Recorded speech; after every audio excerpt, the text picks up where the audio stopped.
Happy new year. Happy new year.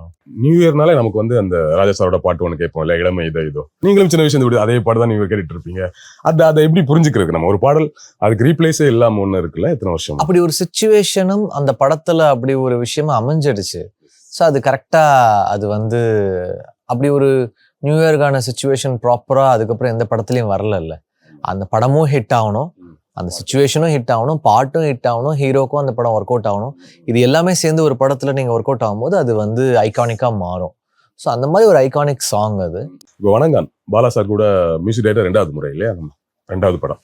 அன்னைக்கு பார்த்த பாலாவுக்கும் இன்னைக்கே நாங்க பாலா சாரை பார்க்கும்போது அவர் அப்போ பேசுறதுக்கும் இப்போ பேசுறதுக்குமே ஒரு பெரிய பெரிய சேஞ்ச் பாக்குறோம். அந்த பர்சனாலிட்டி சேஞ்ச் நடக்கும்போது அது ஆப்வியஸ்லி படைப்பிலையும் அந்த சேஞ்ச் வரும்னு நான் புரிஞ்சுக்கிறேன். உங்களுக்கு அந்த சேஞ்ச் தெரியுது? அவர்கிட்ட எப்படி இருந்தது எக்ஸ்பீரியன்ஸ்? என்கிட்ட எப்பவுமே அவர் ரொம்ப ஒரு எப்படி சொல்றது, ரொம்ப அழகாக தான் பழகுவார். எனக்கு அவர் வந்து 2012 தெரியும். ஃபர்ஸ்ட் அந்த அதர்வா படம் பரதேசி படத்துக்காக மீட் பண்ணோம். அப்புறம் நாச்சியாரில் சார் டைரக்ஷனில் நடித்தேன். அப்புறம் இது 3வது வாட்டி அவரோட வேலை செய்கிறேன். ஸோ எப்படி சொல்கிறது, அது அவர் வந்து எனக்கு ஒரு ஒரு ஹோமான ஒரு பர்சன் தான். என்கிட்ட ரொம்ப ஸ்வீட்டாக தான் இருந்திருக்காரு. அண்ட் மியூசிக் பொறுத்த வரைக்கும் மியூசிஷியன்ஸ் கிட்ட அவர் ரொம்ப சாஃப்டாக தான் இருப்பார்.